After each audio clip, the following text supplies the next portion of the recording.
வரலாற்று சான்றுகள் இவைகளிலிருந்து நாம் அறிந்திராத பல அரிய தகவல்களை நம் சிந்தனைக்கு உரமூட்ட வருகிறார் பேராசிரியர் சுபவீர பாண்டியன் அவர்கள். நாம் விடையிலைவா நிகழ்ச்சியின் அடுத்த பகுதியாக வரவிருப்பது ஒன்றே சொல் நன்றே சொல்.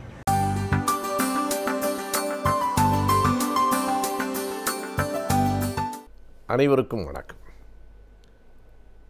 சமூக வரலாற்றில், தமிழக அரசியல் வரலாற்றில் என்றைக்கும் மறக்க முடியாத பெயராக பதிந்திருக்கிற பெயர் கால்டுவெல் அவர்களினுடைய பெயர்தான்.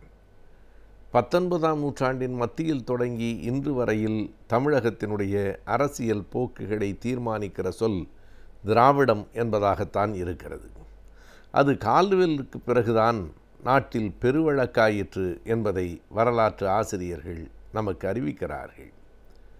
கால்டுவெல் அவர்கள் வருவதற்கு முன்பும் வந்ததற்கு பின்பும் நடைபெற்றிருக்கிற அரசியல் சமூக மாற்றங்களை பற்றியெல்லாம் அவதானித்து ஆய்வு கட்டுரைகள் எழுதி அவற்றை ஒரு நூலாக வெளியிட்டிருக்கிறது சென்னை தாம்பரத்திலே இருக்கிற கிறித்துவ கல்லூரி. கால்டுவெல் பார்வையும் பங்களிப்பும் என்னும் பெயரில் வெளிவந்திருக்கிற அந்த நூலுள் ஏராளமான பேராசிரியர்கள், முனைவர்கள் தங்கள் கட்டுரைகளை, ஆய்வு கருத்துக்களை பதிவு செய்திருக்கிறார்கள். கால்டுவெல்லினுடைய பணியை பல்வேறு கோணங்களில் அந்த கட்டுரைகள் பார்க்கின்றன. சென்னை பல்கலைக்கழகத்தின் தமிழ்துறை தலைவராக இருந்து ஓய்வு பெற்றிருக்கிற பேராசிரியர் வி. அரசு ஒரு கட்டுரையை அதில் தந்திருக்கிறார். அந்த கட்டுரை ஒரு 10 பக்கங்களுக்கும் உள்ளாகத்தான் இருக்கிறது என்றாலும் மிக ஆழமான செய்திகளை அது கொண்டிருக்கிறது. காலனிய ஆதிக்க காலத்தில் நம்முடைய இன உணர்வு, மொழி உணர்வு பற்றிய மதிப்பீடுகள் அன்றைய காலனிய புலமைத்துவார்களால் எப்படி இருந்தது என்பத ஒரு பார்வை. அதற்கு பிறகு இந்திய விடுதலைக்கு பிறகு இன மொழி உணர்வு பற்றிய மதிப்பீடுகள் என்னவாக மாற்றம் பெற்றன என்பது இரண்டாவது. கால்டுவெல் தொடக்கி வைத்த அந்த திராவிடம் என்னும் பார்வையின் தொடர்ச்சி தான் பெரியார் தொடக்கி இருக்கிற திராவிட இயக்கம், அதனுடைய நீட்சிதானா என்கிற கேள்வி. பெரியாருக்கு பிறகும் கால்டுவெல்லின் சிந்தனை எப்படி தொடர்கிறது என்கிற விவாதம். இப்படியாக பல்வேறு ஆழ்ந்த செய்திகளை அந்த கட்டுரை தன்னுள் உள்ளடக்கியிருக்கிறது. அதனை அவர் அதற்கும் முன்பிருந்த காலத்திலிருந்தே தொடங்குகிறார். இந்தியா காலனி நாடாக இருந்த கட்டத்திலே தான் கால்டுவெல்லினுடைய ஒப்பிலக்கண நூல் வெளிவருகிறது. இந்தியா காலனி நாடாக இருந்தபோது பிரித்தானியாவிலே இருந்து வந்திருந்த பாதிரியார்கள், அறிஞர்கள், அதிகாரிகள் இந்த நாடு, இந்த மொழி பற்றிய பல ஆய்வுகளை மேற்கொண்டு பல்வேறு தகவல்களை வெளியிட்டார்கள். அவற்றுள் சரியானவையும் தவறானவையும் கலந்தே கிடக்கின்றன.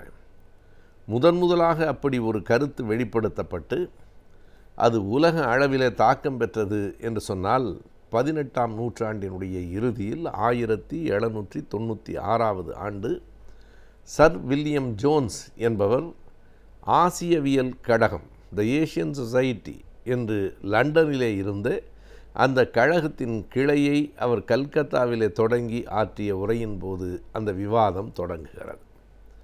அந்த ஆசியவியல் கழகத்தினுடைய இந்திய கிளையின் சார்பாக கொல்கத்தாவிலே தான் அவர் அந்த கருத்தை முதலில் வெளியிடுகிறார். அதுதான் இன்றைக்கு வரைக்கும் இந்திய அரசியலை பற்றி கொண்டு நிற்கிறது. சர் வில்லியம் ஜோன்ஸ் தான் முதலாக சொன்னார், இந்தோ ஐரோப்பிய மொழிகள் அனைத்துக்கும் தாய் சமஸ்கிருதம்தான். இந்தியாவில் உள்ள அனைத்து மொழிகளும் சமஸ்கிருதத்திலே இருந்து பிறந்தவை. ஐரோப்பிய மொழிகளுக்கும் கூட சமஸ்கிருதம்தான் தாய் என்று ஒரு கருத்தை பின்னாளில் மறுக்கப்பட்டு விட்ட அந்த கருத்தை அன்றைக்கு அவர் சொன்னதற்கு பிறகுதான் அந்த கருத்து உலகம் முழுவதும் பற்றி கொண்டது. அதற்கு பின்னால் வந்த வெள்ளையர்களான மேக்ஸ் முல்லர், ஹூம்போல்ட் போன்றவர்களும் அந்த கருத்துக்கு ஆதரவாளர்களாக இருந்தார்கள். இருந்தாலும் 1796 1816 வரையிலான காலகட்டத்தில் முழுமையாக இந்த கருத்து ஏற்றுக்கொள்ளப்பட்டது. இது எங்கே மாற்றமடைகிறது என்றால் இவை அனைத்தையும் பேராசிரியர் அரசு தன் கட்டுரையிலே பதிவு செய்கிறார். 1816 ஆண்டு அதுவும் இன்னொரு வெள்ளைக்காரர் தான், ஃபாதர் எல்லிஸ் இதனை மறுத்து சமஸ்கிருதத்துக்கும் திராவிட மொழி குடும்பத்துக்கும் எந்த தொடர்பும் இல்லை. கால்டுவெல்லுக்கு முன்னதாக 40 ஆண்டுகளுக்கு முன்பாக திராவிட மொழி குடும்பம் என்கிற சிந்தனையை தொடக்கி வைத்தவர் ஃபாதர் எல்லிஸ் தான். அவர் சொல்லுகிறார், சமஸ்கிருதத்துக்கும் தமிழுக்கும் எந்த தொடர்பும் இல்லை, சமஸ்கிருதத்திலிருந்து வந்த மொழியும் இல்லை தமிழ், இது தனித்து இயங்க வல்லது என்று சொன்னார். கேம்ப்வெல் என்கிறவரினுடைய புத்தகத்திற்கு தெலுங்கு இலக்கண நூலுக்கு எழுதிய முன்னுரையில் அவர் அதனை குறித்தார். ஆனாலும் அவர் அதனை ஒரு விரிவாக நூலாக ஆக்கவில்லை. 40 ஆண்டுகளுக்கு பிறகு கால்டுவெல் அதனை நூலாக ஆக்கினார். கால்டுவெல்லினுடைய தென்னிந்திய மொழி குடும்பங்களின் ஒப்பிலக்கணம் என்னும் அந்த நூல்தான் மிக அழுத்தமாக தமிழ் என்பது திராவிட மொழி குடும்பத்தின் மூத்த மொழியும் முதன்மையான மொழியும் என்பதை உறுதிப்படுத்திற்று.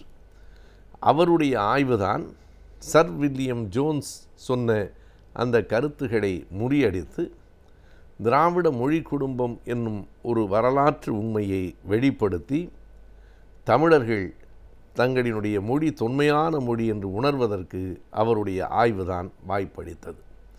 இவை அனைத்தையும் மிக விரிவாக மிகச் சுருக்கமான பக்கங்களில் பேராசிரியர் அரசு அவர்களின் கட்டுரை நமக்கு விளக்குகிறது. ஏறத்தாழ 18 ஆண்டுகள் இந்தியாவிற்கு வந்ததிலிருந்து இந்தியாவினுடைய பல்வேறு மொழிகளையும் கற்றுக்கொண்ட கால்டுவெல் 1856 அந்த புத்தகத்தை வெளியிடுகிறார். முதலில் சென்னையில் இருந்த அவர் பிறகு தென் மாவட்டத்தில் போய் இடையன்குடி என்கிற ஊரிலே தங்கி அங்குதான் அவருடைய காலத்தின் இறுதி நாட்கள் முழுவதும் நகர்கின்றன.